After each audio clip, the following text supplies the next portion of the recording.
getting confused of the difference between an IRA and a self-directed IRA?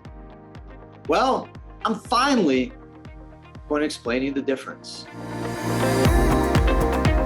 I'm Adam Bergman, tax attorney and founder of IRA Financial.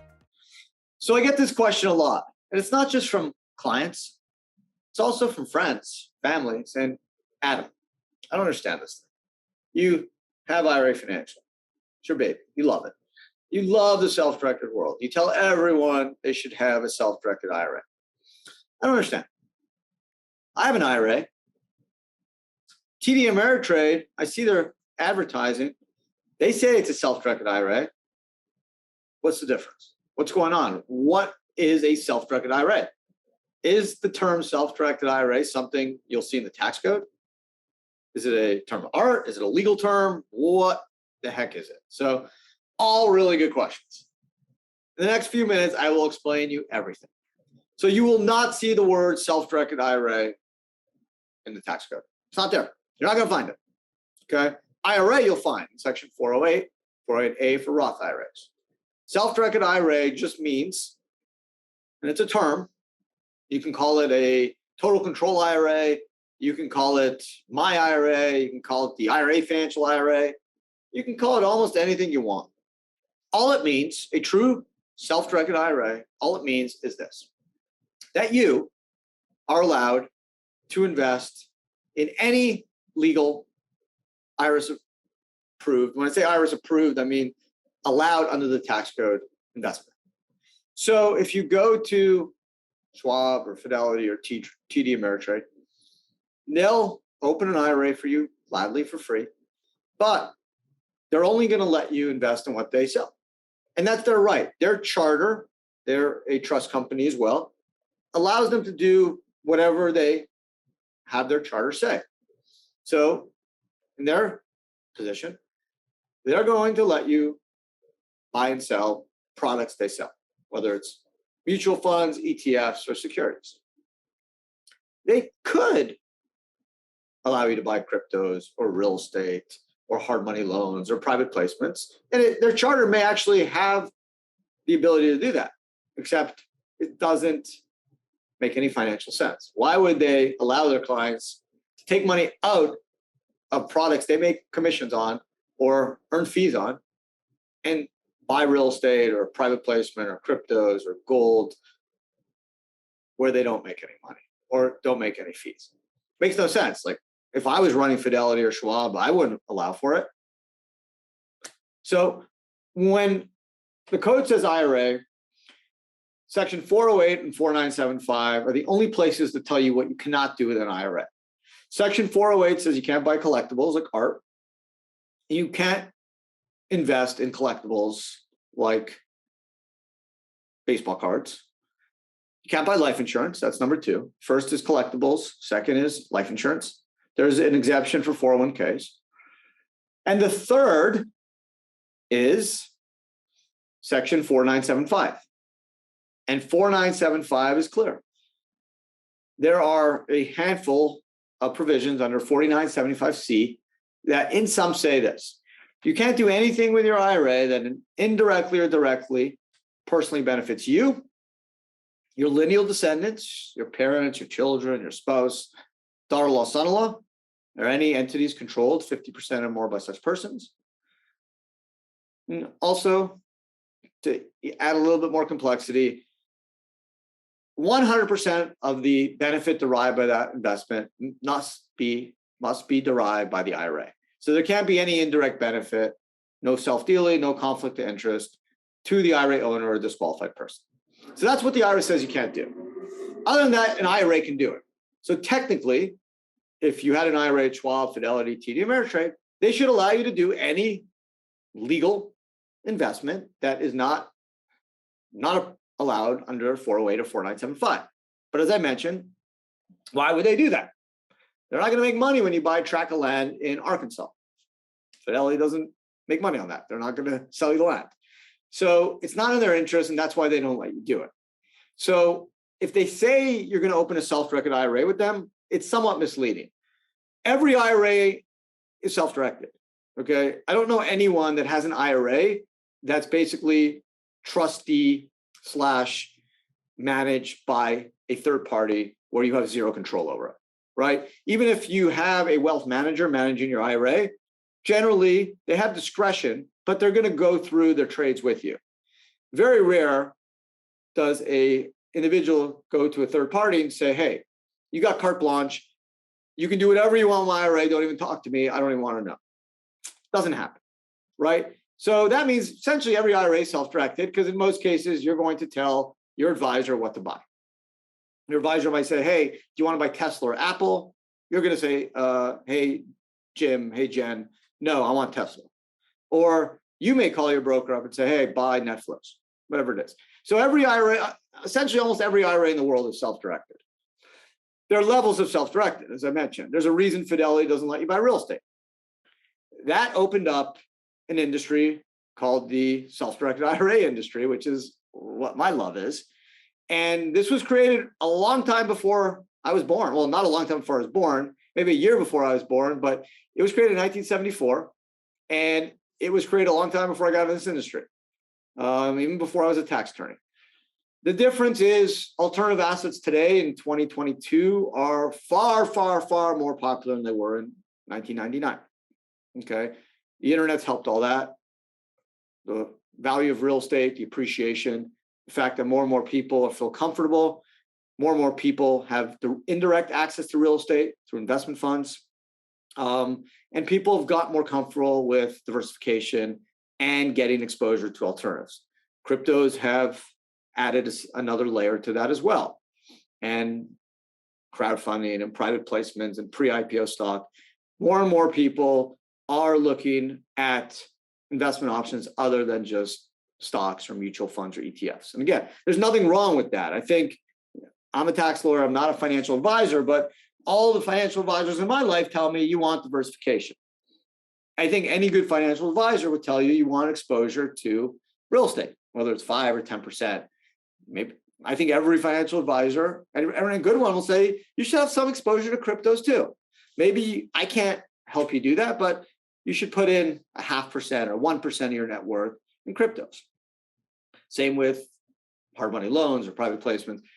Having a diverse portfolio makes a lot of sense. And that's what most good financial advisors will advise you to do.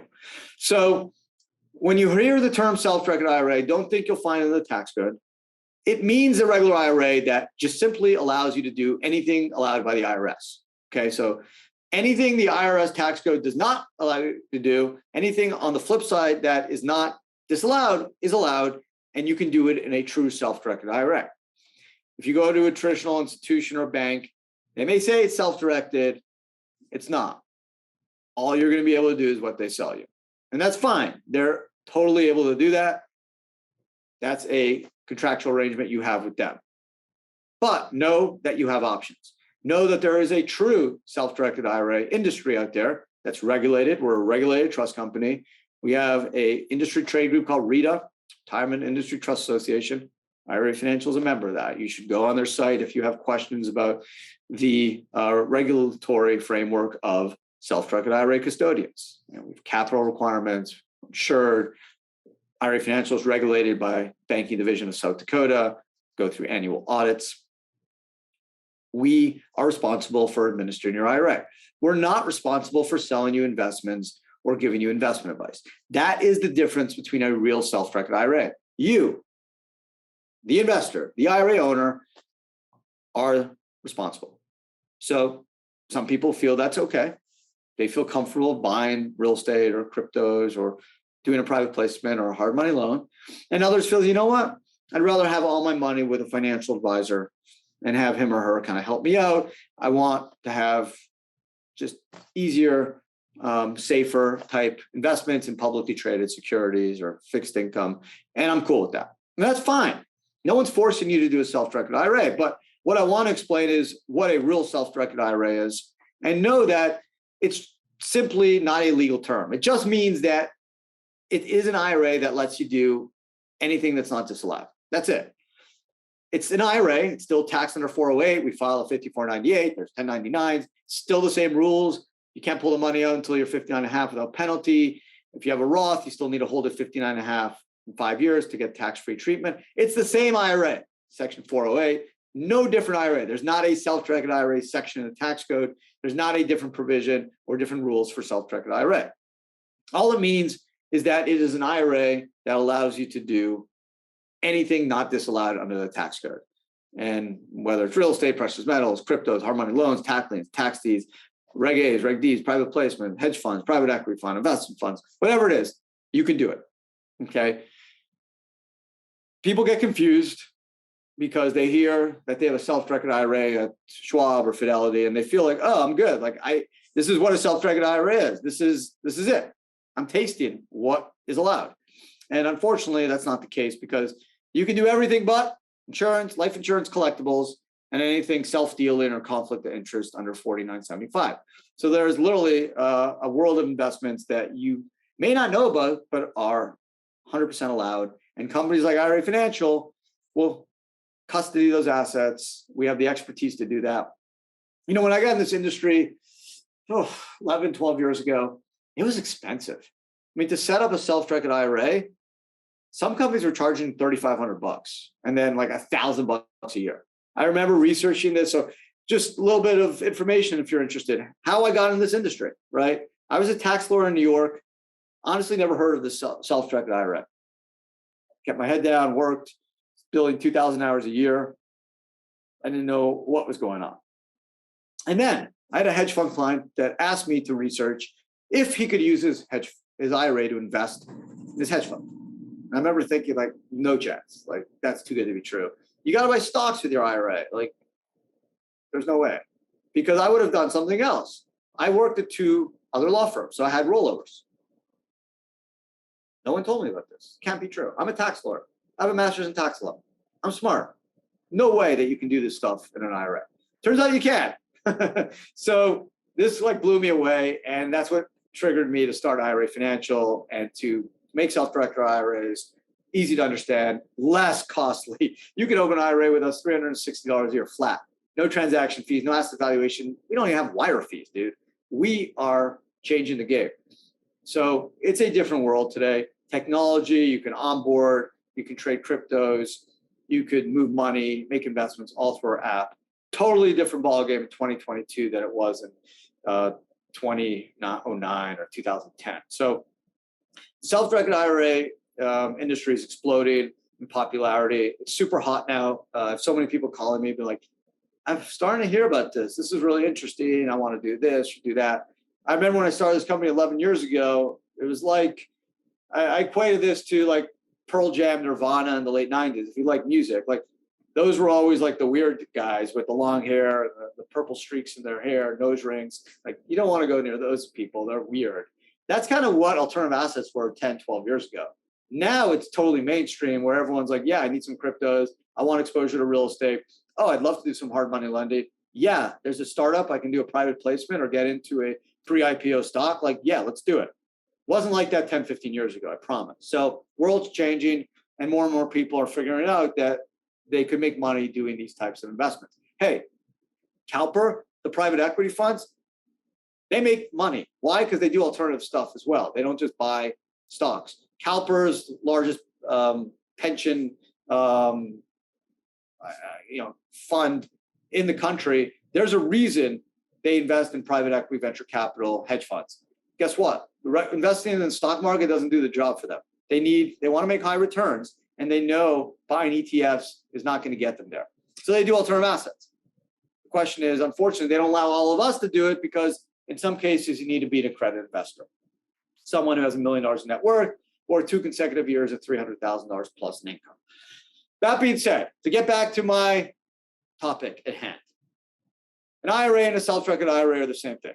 The word self-directed IRA is just a word, okay? All it means is you can use your IRA to invest in anything allowed by the IRS, which is essentially anything but life insurance, collectibles, or anything outlawed by 4975, which really is just any self-dealing, conflict of interest, or transaction involving you or a disqualified person, i.e. lineal descent. Otherwise, you can do it. So if you go to TD Ameritrade or listen to Sirius Radio or watching a podcast video and see an ad for a traditional bank, financial institution and they're telling you to open a self-directed IRA, they're not telling you the whole truth. Every IRA is self-directed, right? You can buy stocks, you're picking the stocks. Even if your financial advisor is picking the stocks, he or she generally will come back to you with confirmation or kind of get your thoughts and opinion on what they're doing. So you have a level of control. The only thing to remember is if you want to do anything other than stocks, fixed income, mutual funds, ETF, you're legally able to do it under the tax code. It's super safe, secure, it's very easy now, simple, and it's not expensive. And takes a few days to get going, and you will be able to totally control your IRA or 401k and unlock an amazing world of investment opportunity. So hope you guys finally get it now. The difference between an IRA and a self-directed IRA, which is no difference. If Vanguard or Fidelity woke up and say, yeah, we're going to let everything be alternative, I guess they'd put us out of business. But I'm not really worried about that because they don't really have expertise in custody assets. They're fiduciaries. They don't want to mess with alternative assets, and they're going to have a tough time monetizing that. So not concerned about that, but that's really the only difference between an IRA with them and an IRA with us. The IRA with IRA Financial will let you do alternatives, legal. Well, soon you'll be able to do equity. So guess what? In the next 6 months, you're never going to need to have your money with a bank or financial institution. You can have all the money with IRA Financial because we're going to have a program with Fidelity to let you do robo-investing and fixed income and ultimately stocks for free. Zip.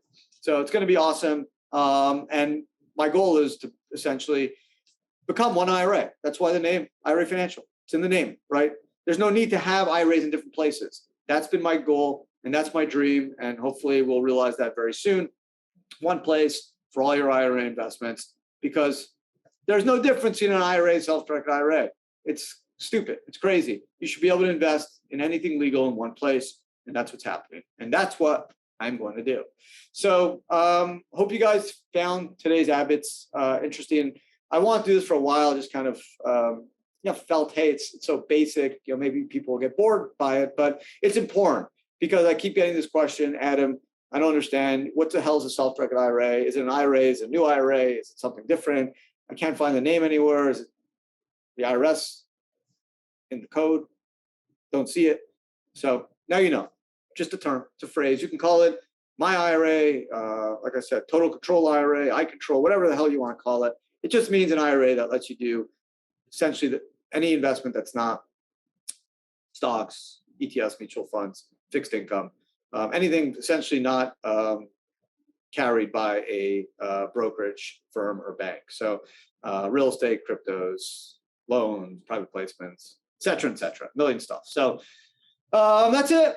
I could have kind of did this podcast in like a minute, but I wanted to kind of give you some background, talk to you about different variations of the self-directed IRA world. But just note again, it's an IRA that just lets you do alternative assets. That's it. And know it's out there. That's the biggest challenge of our industry, is educating people. Most people, and I was part of that group, I think I'm a pretty smart guy. I'm educated, went 4 years in law school, tax law, 9 years at some of the biggest law firms in the world. Never heard of a self-directed IRA. How the heck is, most people who are busy with other stuff in their life and not in the tax world supposed to know about it? So it's a hidden gem that's becoming less and less hidden every day, which is great for someone like me who loves the space. And hopefully it's going to be great for all you folks who want to diversify and kind of invest in things you care about, which I think at the end of the day makes you a better investor and hopefully a more successful investor, because you get to do what you want. And that's what it's all about. So take control. It's your retirement. Know that you have options. Know what the rules are, which is what we do, but take control. Thanks for listening. Thanks for watching our new format. We're trying to really pump up our YouTube channel. So subscribe if you haven't already. We drop 5 videos, 3 podcasts, and I go live every Wednesday usually, noon. I actually may not be live this Wednesday. I'm going to be in New York. I got a bunch of stuff. I got it, unfortunately, deal with, or fortunately, good stuff. So I may go live a different day. If you subscribe, you'll know. You'll get notified. So subscribe. It's free. Do it. Otherwise, have a great rest of your day, and talk to everyone again next week. Take care.